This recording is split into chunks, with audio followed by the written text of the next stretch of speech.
2026-এ যদি তুমি মাধ্যমিক পরীক্ষা দিয়ে থাকো তাহলে এখন তুমি চিন্তান্বিত হয়ে রয়েছো যে তোমাদের পরীক্ষার খাতা ঠিক কেমন দেখা হচ্ছে বা সেখানে কিরকম নম্বর উঠছে প্রত্যেকটা বিষয়ের ক্ষেত্রে। আর যে বিষয়টায় তোমার পরীক্ষার তুলনায় একটু খারাপ হয়েছে সেটা নিয়ে তুমি আরো ভাবিত হয়ে রয়েছো যে সেই পরীক্ষায় আদৌ তুমি পাশ করবে কিনা। হ্যাঁ, তোমাদের সকলের পরীক্ষা একেবারেই যে একই রকম হবে সেরকম তো নয়।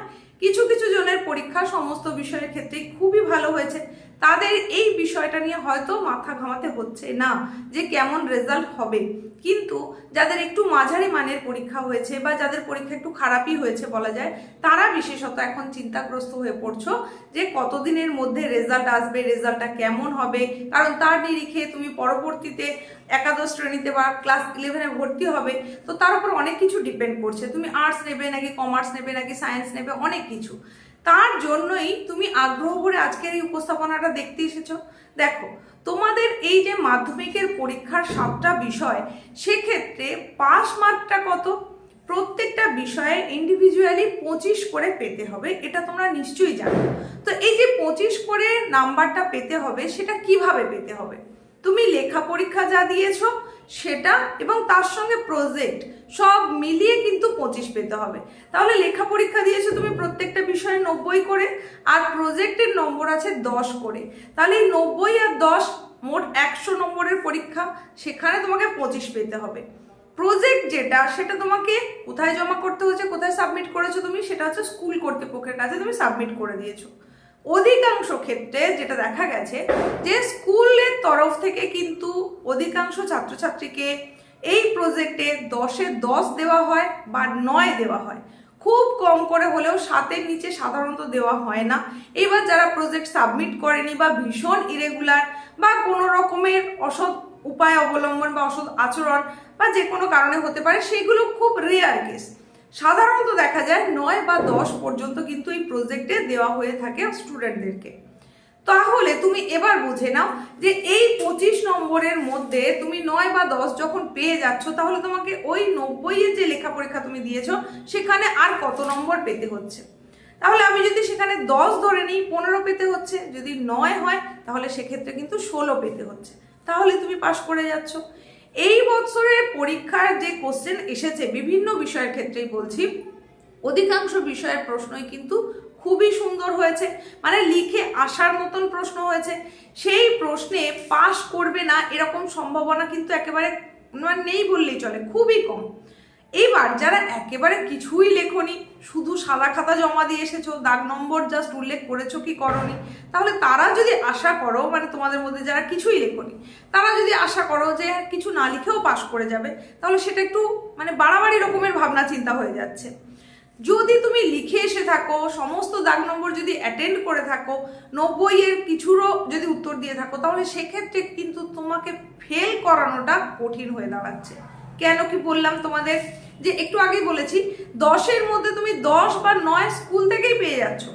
এইবার 90-এর মধ্যে যে 15 নম্বর তোমাকে পেতে হচ্ছে, সেখানে অধিকাংশই কিন্তু তোমার 1 নম্বরের প্রশ্ন রয়েছে, প্রায় 50-50। অধিকাংশ যে সাবজেক্ট, সেই সাবজেক্টগুলোতে কিন্তু প্রায় 60-40 বা 50-50 এরকম কিন্তু নম্বরের শুধু শর্ট কোশ্চেন থাকে।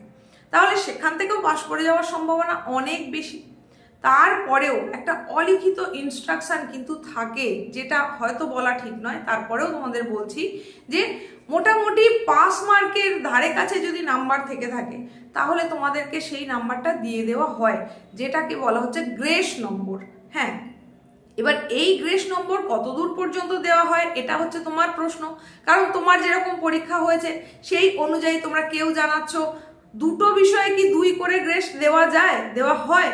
কেউ জানাচ্ছ আমার একটা বিষয়ে একটু খারাপ হয়ে গেছে, 5 বা 6 নম্বর গ্রেস দিলে ভালো হয়, বাকি সমস্ত বিষয়ের পরীক্ষা ভালো হয়েছে, তো কত পর্যন্ত গ্রেস দেওয়া যায়, এটা তোমাদের প্রশ্ন।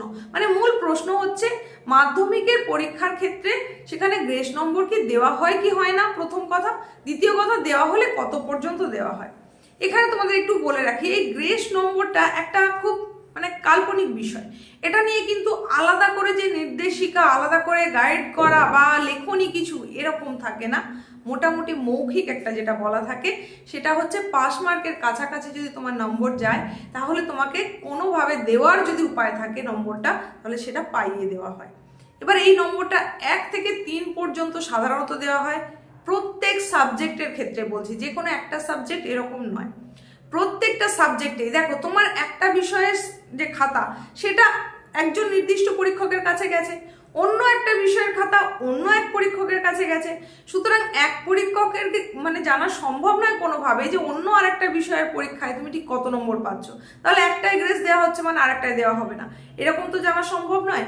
তো প্রথমেই যিনি পরীক্ষক খাতা দেখবেন তিনি যখন দেখছেন যে তোমার পাস মার্ক থেকে একটু নম্বর কম আছে, তখন দেওয়ার জায়গা থাকলে অতি অবশ্যই সেটা কিন্তু তোমাকে দিয়ে দেওয়া হয়, মানে দিয়ে দেওয়া হবে।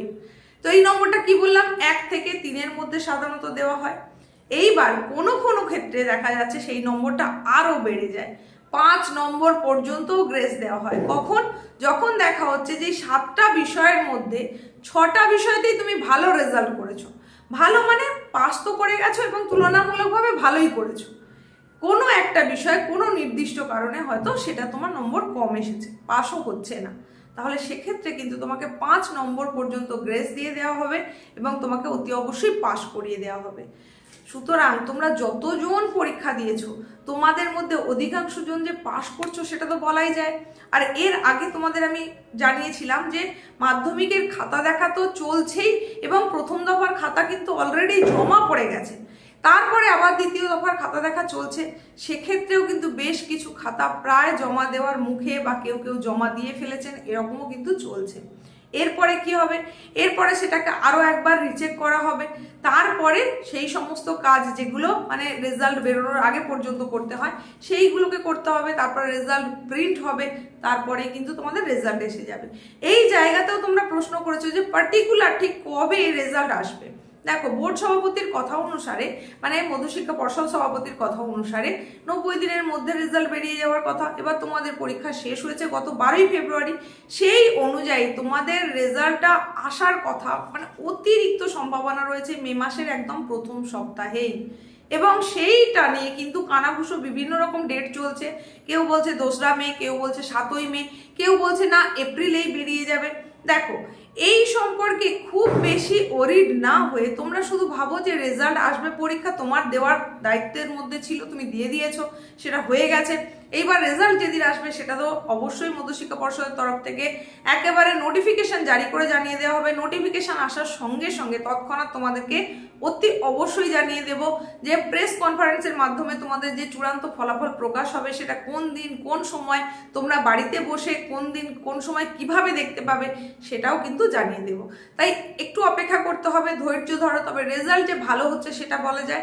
সুতরাং খুব বেশি তোমরা চিন্তান্বিত না হয়ে একটু রিল্যাক্স মুডে থাকো। তারপরে কিন্তু তোমাকে একটু ভেবে রাখতে হবে যে মোটামুটি তুমি যেমন পরীক্ষা দিয়েছো সেটা তো জানোই, তাহলে সেই অনুযায়ী ঠিক কোন স্ট্রিম তুমি নিতে চাইছো বা কোন কোন সাবজেক্ট রাখতে চাইছো সেই অনুযায়ী পরবর্তী ক্লাসে ভর্তির একটা প্রস্তুতি নিতে থাকো।